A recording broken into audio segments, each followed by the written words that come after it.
We are going live in 3, 2, 1. Good afternoon, everybody. My name's Paul Potratz, and welcome to this week's Think Tank Tuesday. Yes, we're live. I'm not really sure how I feel about the whole live thing, but hey, you know what? You have to get comfortable being uncomfortable. So that's what I'm working on. I'm always working on that, and that's what I want you to do. Work on being comfortable. Being uncomfortable. Yeah, I got that right. Okay. All right. So the question is, who are you and do you want to take the quiz? I know you're probably thinking, Paul, what is this topic? What are you talking about today? Well, this is important. If you're a business owner, if you're a salesperson, if you're a marketer, if you're a mother, just trust me. This is important, and I'm going to get into it because this is something I find fascinating, and I think you're going to start to see the relevance in your own life. You're going to see it with your spouse, and you're going to see it in the different types of advertisements that you see, whether it be online or traditional media like radio, TV, newspaper, whatever it might be. But before I get into it, I want to tell you guys something exciting that's happening to us here at Potratz. And I was told I shouldn't share this, but I'm going to share it anyway, and you'll be able to see who am I, what type of personality am I in just a minute. But June 25th, I want you to mark the calendar. So again, June 25th, mark the calendar, and there's going to be more to come. But June 25th, we have something very interesting coming up, and you will be able to be part of it. You will be able to take part in this starting June 5th, and in fact, it's June 5th. No, I'm sorry, not June 5th, June 25th. Oh, man, what's wrong with me? I'm just too excitable today. June 25th at 11 a.m. Eastern Standard Time. And this is going to apply for anyone and everyone that watches our think tanks or hard facts or follows us on social media. So mark your calendar, June 25th, 11 a.m. This special something is going to happen, and we are going to announce it this Friday. Okay. So who are you? What type of personality are you? Well, what I'm talking about, Joe, say the word for me so I don't mess it up. Archetype. Thank you, Joe. Archetyped. So I want you to write that down. ARCHETYPE. So what type of archetype are you? All right, so here it goes. I'm going to run you through 12 different types of archetypes. And as I'm going through these, I want you to think about it in marketing. What type of marketing persona do you have, and what type of shopper are you? So what are you? What kind of archetype? So number 1 is the innocent. So the innocent is also known as the dreamer or the lover. So surely I got some lovers out there that are watching right now. And if you're a lover, I want you to go ahead and post on my Facebook page right here that, yes, I'm a lover, Paul. All right, so lover, not a fire. So the innocent, the innocent's core desire is to be free and happy. And their biggest fear is to do something wrong and be punished for it. So again, the innocent archetype is a dreamer, is a romantic. The innocent's core desire is to be free and happy, and their biggest fear is to do something wrong and be punished for it. So do you know anybody like that? You can tag them if you want. So the innocent customer prefers straight talking, gimmick-free advertising, is naturally drawn to optimistic brands. So that's number 1, the innocent, the dreamer, the romantic, the lover. Number 2 is the hero. So, and I want you guys, you take the quiz. I want you to tell me what type of archetype are you? I mean, what's your persona? So the hero, in other words, AKA the superhero or the warrior. The hero, yes, boy, I got to bring it down. I had too many Red Bulls today. That's the problem. All right. The hero's main motivator is to prove their worth, and their greatest fears are weakness and failure. So now you're probably asking, all right, well, how do I market to them? Well, here it is. Hero customers value quality and efficiency in their products. They like to think their consumer choices will put them ahead of everyone else and aren't likely to be swayed by cute and funny advertisements. So, Joe, do you know anybody that falls into the hero category? Not sure. Not sure? So think about that. Okay. Do you know any innocents yet? I'm not sure either. Okay, so here we go. Number 3 of archetypes. So again, think about this in your marketing. Think about this on your own personal behavior, your own personal thoughts. Number 3 is the regular guy. He's the everyman or the good guy. So think about that. The regular guy or girl only wants to belong and feel part of something, and their greatest fear is to be left out or to stand out from the crowd.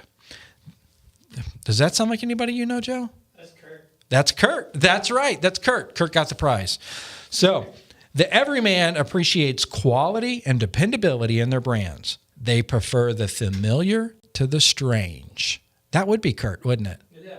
Yeah, because we try to get Kurt to try new things, and he's like, I ain't doing it. So, yeah. So there you go. That was the regular guy. You know, when I think about that, you can kind of think about different presidential candidates and how do they appeal to the market? I mean, what was their archetype to make sure that they were able to reach the biggest part of the audience? Granted, some politicians try to be something to everyone, and that doesn't come across very authentic. All right, so number 4. Here we go. We're 4 of 12 of archetypes. Number 4 is the nurturer, aka the saint or the parent. The nurturer is driven by their need to protect and care for others, and their worst fear is selfishness and ingratitude for their sacrifices. Boy, Joe, does that sound like anybody you might know? It almost also sounds like Kurt. So that's the thing. I mean, so thinking about that with an archetype, can you be one or can you kind of go across the spectrum a little bit? Well, that's up to you guys. I think about this, Christy. I think this fits into Christy, my wife, perfectly. Yeah, for sure. So nurturer customers want to be recognized for their effort without being patronized. Boy, that's so true. So that was the nurturer. That's interesting. And number 5, are you ready? Number 5 is the creator, aka the artist or the dreamer. The creator is driven by their desire to produce exceptional and enduring works, and they're most afraid of mediocrity. That's interesting. So I can't think of any creators. Can you? I kind of relate to that one. No, Joe does. All right.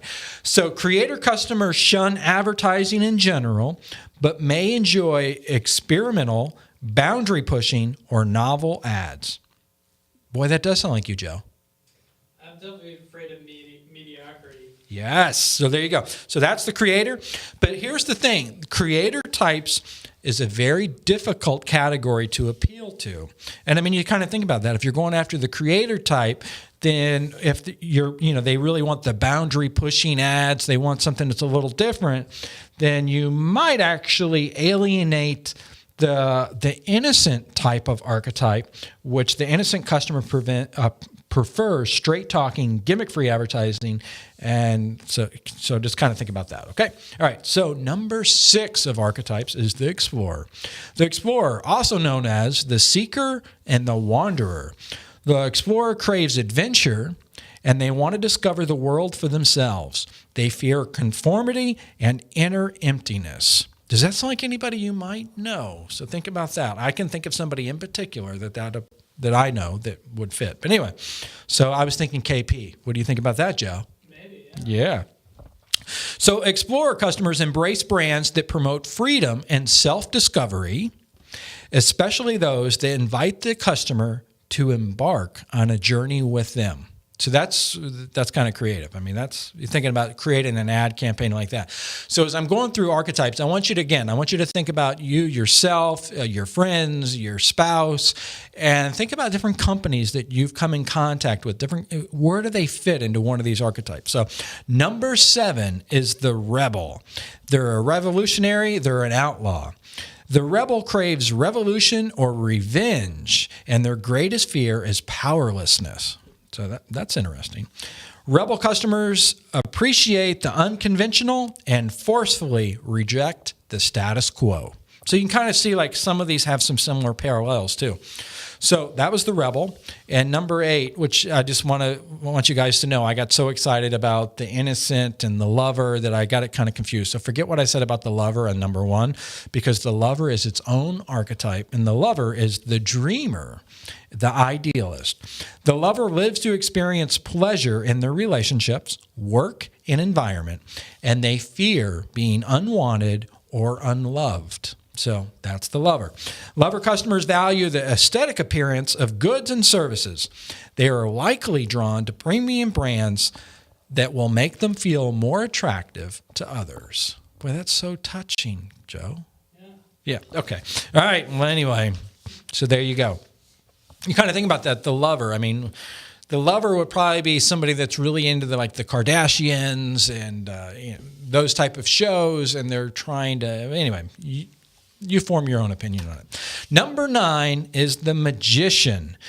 So the magician, kind of think about it, is also known as the visionary. The magician wants to understand the universe and their place in it, but they fear unintended negative consequences of their exploration. Magician customers need to feel they can grow wiser or influence people by using your products. Ads should be as imaginative and inspiring as possible. So if you're a salesperson, I really want you to pay attention to this, to the different archetypes. Because if you have this knowledge, if you really study this and you really pay attention to this, when you come in contact with a different prospective client, you can start to form an opinion or, really ask some questions and get a feel for them. What is it that they're looking for? What is it that's important to them? And you can really move your conversation to really connect with them, emotionally connect with them. And I mean, again, we've met all these different types of personalities, but I think it's really important to understand who are you working with and to be able to move your conversation in such a way that they really connect with you emotionally, and ultimately you get the sale. So number 10 is the ruler, aka the king or the leader. The ruler is drawn by their desire for power and control, and they are most afraid of chaos and being overthrown. Ruler customers are naturally dominant and will not appreciate patronizing or dumbed down advertising. They will value ads that reinforce their feelings of power and stability. Wow, that's kind of deep right there. Okay. Number 11, which I find very fun, is the jester. So the jester, aka the fool or the comedian. And we've had this person over the years. We probably have a person like this in our family, or at least we went to school with a person like this. The jester wants to live in the moment and enjoy life, and they fear boredom above all else. So if you're a salesperson, think about how you can spice things up. All right. Jester customers find regular advertisements boring, but will love anything unusual and playful, especially ads that make light of the seriousness of life. So they want to poke fun. Okay. The next one, number 12, the sage. I hope I said that right. Sage, yeah. All right. The sage, a.k.a. the scholar or the teacher. The sage seeks the truth and wants to find the wisdom in every situation. Their biggest fear is being misled and being ignorant. This type of customer believes that knowledge comes from growth, constantly looking for new sources of information. They prefer ads which challenge them to think in a new way. So there you go, guys. That was 12 different types of personalities, 12 archetypes. And I think, it's important that you understand that. What type are you? I want you to post in the comments. I want you to tell me what type you are. I would love to hear, because, I have so many friends on social media that I don't really know your personality. What a great way to understand what your personality is. And let's see if we can tell through your post over time if it really stands out. That's this week's tip. And stay tuned for you know what? I got something extra that I need to share. And I think this is important that I share this.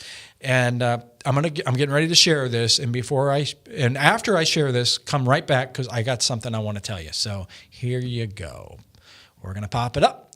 So mark your calendars. June 9th through 11th in Orlando, Florida is Women in Automotive. And why do I want you to go? Because our very own Samantha Cunningham Zavolinsky will be there, and she's going to share some very valuable information about millennials. And I know, we've all heard about millennials, how to market to millennials, how to work with millennials. But I want you to understand, here at Potrats, at our ad agency, our average age is 31 years old. And Samantha's position, she's Vice President of Creative Services. So it's always been critically important that she's able to work with millennials and get the most out of millennials. And this is a two-way street. It really is. So we have to provide value to our staff, and the staff has to provide value to the business. So she's going to go through well, let's just put it this way, some real life information and show you how we've become successful working with this age group. And I know that sounds kind of weird, but trust me, it's great information. And she's also going to have a guide that you're going to want to find out more about. July 9th through 11th. It's in Orlando, Florida, womeninautomotive.com. Sign up now, guys, before it's too late, because it did sell out last year, and I feel pretty confident it's going to sell out this year. Why wouldn't it? Samantha's going to be there. All right, so I said you're going to come back. And why you're coming back is I want you to mark your calendar.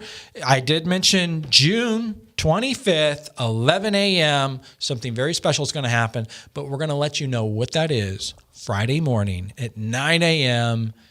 Eastern Standard Time. I had to make sure I was in Eastern Time Zone. So this Friday, this upcoming Friday, we are going to announce it because we are going to be signing the paperwork. We're going to be signing the contracts. We're going to take a little trip not too far from here and sign these contracts, and we're going to tell you what's happening. And trust me, if you're a business owner, or if you're a marketer, or if you're in management, this is something that we feel is going to affect you because it's going to allow us, just tune in Friday morning at 9 a.m. and find out. Have a great week, and I'll see you next week.